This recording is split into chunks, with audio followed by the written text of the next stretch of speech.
تو دیر کس بات کی ہے؟ یہ اگر اسی وقت ہی شروع کر لیا جاتا معاملہ، اور یہ بھی ایک مثال قائم ہو جاتی کہ جو بھی اپنی حدود و قیود سے تجاوز کرے گا، خواہ وہ سیاستدان ہو، خواہ وہ ادارے میں ہو، کوئی جوڈیشری کا بندہ ہو، جو نواز شریف کا مطالبہ بھی ہے، تو پھر یہ میرا خیال ہے کہ عمل شروع کر لینا چاہیے۔ مطالبہ ہے کہ آپ حکومت میں ہیں، آپ شروع کریں گے کام، یہ نیک کام، نیکی اور پوچھ میرا خیال ہے کہ رانا صاحب دا گریٹ یہ کام کرنا چاہیے آپ کو۔ اچھا ناظرین، آج سہیل آفریدی پتہ نہیں 10ویں یا 11ویں مرتبہ اپنے لیڈر سے ملنے ملاقات کے لیے انہیں اڈیالہ جیل گئے تھے، باہر ان کو روک لیا گیا۔ اس موقع پہ سہیل آفریدی کا پولیس افسروں اور اہلکاروں سے مکالمہ بھی ہوا۔ انہوں نے کہا کہ مجھے یوں روک کر پاکستانیوں اور خاص طور پر کے پی کے عوام کو اچھا پیغام نہیں دیا جا رہا۔ میں بھی پاکستانیوں اور پاکستان کے ہی صوبے کا وزیر اعلیٰ ہوں، اور آفریدی جو ہیں وہ پولیس افسروں سے پوچھتے رہے کہ پرسوں رات کو آپ لوگوں نے چند غیر سیاسی عورتوں اور میرے لیڈر کی بہنوں کے ساتھ وحشیانہ سلوک کیوں کیا؟ سہیل آفریدی سوال کرتے رہے، پولیس اہلکار خاموشی سے بات سنتے رہے، انہوں نے کوئی جواب نہیں دیا۔ بہرحال سہیل آفریدی کو ملنے نہیں دیا گیا۔ اس موقع پہ میڈیا سے بات کرتے ہوئے انہوں نے کہا کہ فیض حمید کو ملنے والی سزا جو ہے وہ فوج کا اندرونی معاملہ ہے، اس سے زیادہ وہ اس پر کچھ نہیں کہیں گے۔ ناظرین، تحریک تحفظ آئین پاکستان نے 20 دسمبر کو قومی کانفرنس بلانے کا اعلان کیا، اور اس 2 روزہ کانفرنس میں سیاسی جماعتوں، بار ایسوسی ایشن، سول سوسائٹی اور میڈیا سمیت تمام سٹیک ہولڈرز کو دعوت دی جائے گی تاکہ ایک مشترکہ قومی ایجنڈا تشکیل دیا جا سکے۔ اطلاعات یہ ہے کہ اس قومی کانفرنس میں پیپلز پارٹی کو بھی شرکت کی دعوت دی جائے گی، البتہ نون لیگ کو کانفرنس میں مدعو نہیں کیا جائے گا۔ کانفرنس میں سیاسی ڈائیلاگ کا راستہ نکالنے پر غور ہوگا، جس کی طرف پچھلے ایک آدھ دن سے نون لیگ بھی اشاروں کرنے میں بات کر رہی ہے۔ قومی کانفرنس میں پیپلز پارٹی کو شرکت کی دعوت دینے کا فیصلہ اچھا نظر آ رہا ہے، بہترین ہے، لیکن میرے خیال میں اگر اسے قومی کانفرنس قرار دیا جا رہا ہے تو پھر نون لیگ کو بھی اتمام حجت کے طور پہ ہی صحیح ضرور دعوت دی جانی چاہیے تھی۔ میری ذاتی رائے یہ ہے کہ ایسی کسی کانفرنس میں پیپلز پارٹی جو ہے وہ علامتی طور پر بھی شریک نہیں ہوگی۔ تو میرے خیال میں نون لیگ کو دعوت کے ساتھ یہ گزارش بھی کر دینی چاہیے کہ اس قومی کانفرنس میں خود میاں نواز شریف صاحب شرکت کریں، بلکہ میری رائے کے مطابق محمود خان اچکزئی خود جا کر نواز شریف کو اس کانفرنس میں شرکت کی دعوت دیں۔ نواز شریف اس وقت قومی سیاست میں کیونکہ سب سے سینئر سیاستدان ہے، کسی بھی نئے سوشل کانٹریکٹ کے لیے میرا خیال ہے میاں صاحب کی رائے بہت ضروری ہے۔ ہو سکتا ہے کہ دعوت کے باوجود نواز شریف صاحب، جیسے میں نے عرض کیا، اس قومی کانفرنس میں شرکت نہ کریں، بلکہ میں نے جیسے عرض کیا پیپلز پارٹی بھی نہیں آئے گی، لیکن میرے خیال میں انہیں دعوت دونوں جماعتوں کو ضرور دی جانی چاہیے۔ اگر وہ خود نہیں آتے تو یہ ان کی اپنی مرضی۔ ناظرین، وفاقی وزراء کچھ روز سے مسلسل یہ اندیا دے رہے ہیں کہ عمران خان کو اڈیالہ جیل سے کہیں اور منتقل کیا جا سکتا ہے، بلکہ کچھ وزراء تو بلوچستان کی مچھ جیل کو بھی عمران خان کا اگلا مسکن قرار دے رہے ہیں۔ میرے خیال میں ناظرین، ایسی باتیں وہ لوگ کر رہے ہیں جنہیں حقائق کا اچھی طرح ادراک نہیں ہے۔ پہلی بات تو یہ ہے کہ ایسا کرنا صرف عمران خان کے لیے رسکی نہیں ہوگا، بلکہ اس سے حکومت کی پریشانیاں کئی گنا بڑھ جائیں گی۔ عمران خان کی کسی دور افتادہ علاقے کی جیل میں منتقلی جو ہے وہ ہر روز نت نئی افواہوں کو جنم دے گی، جس کی وجہ سے حکومت کو عمران خان کی سیکیورٹی کے ساتھ ان افواہوں سے نمٹنے کی اضافی مشکل درپیش ہوگی۔ آبویس سی بات ہے۔ میرے خیال میں حکومت کو اس بات کی سمجھ بھی آ گئی ہے، اسی وجہ سے اڈیالہ جیل کے ذرائع نے بتایا کہ جی عمران خان کو اڈیالہ سے کہیں اور منتقل کرنے کا کوئی امکان نہیں ہے، اور نہ ہی ایسی کوئی تجویز زیر غور ہے۔ جیل ذرائع کے مطابق عمران خان کی اڈیالہ جیل سے منتقلی کی خبریں جو ہیں وہ کیا سرائیوں کے علاوہ کچھ نہیں ہیں، وہ اڈیالہ میں موجود ہیں جہاں ان کا مکمل خیال رکھا جاتا ہے۔ جیل ذرائع نے بتایا کہ جی پیمز ہاسپٹل کے 5 رکنی ڈاکٹرز کی ٹیم نے حال ہی میں عمران خان کا طبی معائنہ کیا اور انہیں مکمل طور پر صحت مند قرار دیا ہے۔ اڈیالہ جیل کی انتظامیہ کی اس وضاحت کے باوجود معروف صحافی محمد مالک کا کہنا ہے کہ عمران خان کو اڈیالہ جیل سے منتقل کرنے کا فیصلہ ہو چکا ہے، اور اس کا قوی امکان ہے کہ عمران خان کو اڈیالہ سے اٹک فورٹ منتقل کر دیا جائے۔ اچھا ناظرین، وزیر اعظم شہباز شریف صاحب کا کہنا یہ ہے کہ جادو ٹونے سے نہیں، ملک شبانہ روز محنت سے ترقی کرے گا۔ وزیر اعظم صاحب کی بات تو بالکل درست ہے کہ ملک محنت سے ترقی کرتے ہیں۔ شہباز شریف صاحب کے اقتدار کو 3 سال سے زیادہ ہو چکے ہیں۔ اس عرصے کے دوران ملک 6% شرح ترقی سے نیچے گر کے 2% سے بھی شاید نیچے آ گیا ہے۔ ملک کی ترقی کے لیے جس شبانہ روز محنت کی ضرورت ہے وہ کب شروع ہونی چاہیے، اس کے لیے وزیر اعظم صاحب اور ان کی ٹیم کو مزید کتنا عرصہ درکار ہے؟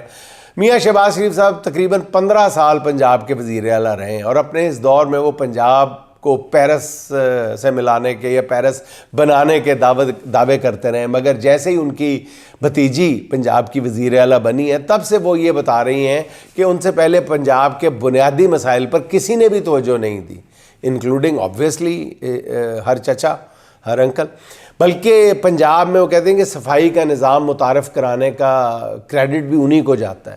محترمہ مریم نواز ہر روز کسی نہ کسی تقریب سے خطاب کرتے ہوئے پنجاب کے سب سے طویل عرصے تک وزیر اعلیٰ رہنے والے اپنے چچا شہباز شریف کی ناقص کارکردگی کا ایک طرح سے پول کھول رہی ہوتی ہیں، مگر خود شہباز شریف بھی اپنے بیانات کی وجہ سے تمسخر اور تضحیک کا نشانہ بنتے رہتے ہیں، جیسے ان کا تازہ بیان ہے کہ شبانہ روز محنت سے ملک ترقی کرے گا۔ وزیر اعظم صاحب اللہ کا واسطہ یہ شبانہ روز محنت اب شروع کر ہی دیں، آپ کی بڑی مہربانی۔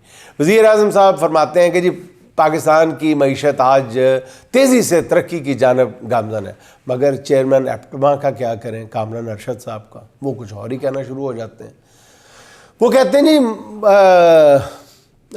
صنعتیں خصوصاً ٹیکسٹائل ملز بند ہونے سے لاکھوں ورکرز بے روزگار ہوئے ہیں، 90,000 ورکر براہ راست متاثر ہوئے ہیں، جبکہ اصل نمبر اس سے کہیں زیادہ ہے۔ سابق گورنر اور معاشی امور کے ماہر محمد زبیر صاحب کا کہنا یہ ہے کہ صرف ٹیکسٹائل کی 100 ملز جو ہے وہ بند ہو چکی ہیں، ہر روز کوئی نہ کوئی مل بند ہو رہی ہے۔ اس پر وزیر اعظم صاحب سے یہ سوال کرنا تو پھر بنتا ہے نا کہ اگر معیشت ترقی کر رہی ہے تو صنعتیں شوقیہ بند ہو رہی ہیں۔ صنعت مطلب اگر کوئی نہ کوئی وجہ تو بتائیں نا، آپ حکومت کو ہیڈ کر رہے ہیں، کوئی نہ کوئی وجہ تو آپ کو بتانی چاہیے نا کہ 100 ٹیکسٹائل ملیں جو ہیں وہ بند ہو گئی ہیں، تو کوئی تو وجہ ہوئے گی نا، پانی راس نہیں آ رہے انہوں کہ کوئی تو بتائیں نا، کچھ تو بتائیں، جھوٹ بتا دیں، سچ بتا دیں، لارا لگا دیں، کچھ تو بتائیں۔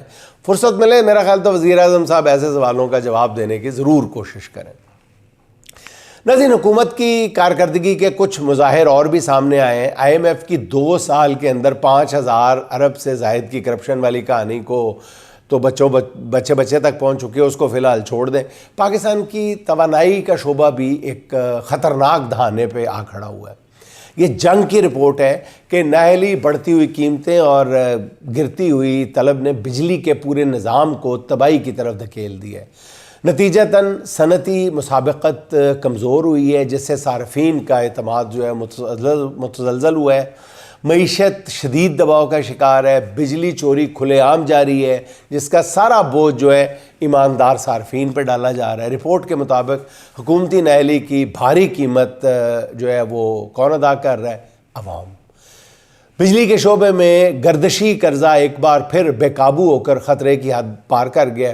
اگر مؤثر منصوبہ بندی نافذ نہ کی گئی تو رواں مالی سال میں گردشی قرضے میں 734 ارب روپے کا ہوش ربا اضافہ ہو سکتا ہے۔ موجودہ صورتحال میں اگر پالیسی جوں کی توں رہی تو جون 2026 کے اختتام تک گردشی قرضہ موجودہ 1,600 ارب روپے سے بڑھ کے 2,350 ارب روپے تک پہنچ سکتا ہے۔ یہ سب حکومتی نااہلی کی بھیانک مسائلیں ہیں، جس پر حکومت کے حامی ادارے اور صحافی بھی اب کھل کر لکھنے لگے ہیں۔ حکومت سے ہم استدعائی کر سکتے ہیں کہ اپنے کام اور نظام میں کوئی شفافیت لائے، اور سب سے بڑھ کر جن پر انہیں حکمران بنایا گیا ہے اس عوام کے ساتھ کچھ نہ کچھ معاشی انصاف بھی کرنے کی کوشش کر لیں۔ ناظرین، سپریم کورٹ نے متنازعہ ٹویٹ کیس میں ایمان مزاری کے خلاف ٹرائل روکنے کا حکم دے دیا ہے اور فیصلہ دیا ہے کہ توقع کی جاتی ہے کہ ہائی کورٹ فریقین کو مکمل سن کر جلد فیصلہ کرے گی۔ سپریم کورٹ نے آج پہلی پیشی پر یہ فیصلہ سنا دیا ہے۔ اس پر آبویسلی ایمان مزاری مبارکباد کی مستحق ہیں کہ ان کو انصاف ملا ہے۔ ان کے حق میں فیصلہ آیا، مگر ایسا فیصلہ ناظرین اس وقت آیا جب ناروے کے سفیر خود سپریم کورٹ میں موجود تھے۔ وہ یہ دیکھنے آئے تھے کہ انسانی حقوق کے معاملے میں پاکستان کی سب سے بڑی عدالت کیا فیصلہ کرتی ہے۔ ناروے کے سفیر کی آمد کی خبر ججز کو کورٹ روم میں آنے سے پہلے ہی مل چکی تھی، اس لیے وہ بھی شاید ذہن بنا کر آئے تھے کہ آج عدالت میں ہر صورت کچھ نہ کچھ تو کرنا ہے۔ اس پر جہاں ایمان مزاری کی خوش قسمتی پر رشک آتا ہے، وہیں اپنے ملک کے بے بس عوام کی بدقسمتی پر بھی رونا آتا ہے کہ وہ کہاں کہاں کس کس کیس میں یورپی سفیروں کو منت ترلا کر کے ساتھ لائیں گے، ان کو عدالت کے ساتھ عدالت میں لے کے جائیں گے تو پھر ہی انصاف کی فراہمی کو یقینی بنایا جا سکے گا۔ یہاں انصاف کے حصول میں ناکامی پر لوگ عدالت کے احاطے میں خود سوزیاں کر لیتے ہیں، مگر خود جو ججز ہیں وہ خود سوزی کا نوٹس لینے کی بجائے اس بات پہ انکوائری بٹھا دیتے ہیں کہ سائل جو ہے وہ عدالت کی حدود میں پٹرول کی بوتل کیسے لے کر آیا۔ صرف ایک انصاف ہی مل جاتا تو ملک کے ناظرین 90% مسائل حل ہو جاتے۔ اس ملک کو اعلیٰ عدلیہ کے 60-70 ایماندار جج ہی نصیب ہو جاتے تو آج پاکستان کی یہ حالت نہ ہوتی۔ اور اس کے بعد ایک دلچسپ صورتحال یہ بھی آئی ہے سامنے کہ حکومت پاکستان نے ناروے کے سفیر کے سپریم کورٹ میں جانے کے بعد باقاعدہ ڈیمارش کیا ہے ناروے کے سفیر کو، نارویجین گورنمنٹ سے احتجاج کیا گیا ہے کہ یہ ان کے دائرہ اختیار میں نہیں آتا اور یہ خلاف ورزی کی ہے انہوں نے سفارتی رولز کی۔ اب پتہ نہیں اس پہ ناروے کی حکومت کیا جواب دے گی۔ بہرحال ناظرین ایک اچھی خبر بھی سن لیں۔ کے پی کے ضلع کوہاٹ میں وہاں سے غالباً کسی بلاک سے تیل اور گیس کی بڑی دریافت کی خبر سامنے آئی ہے۔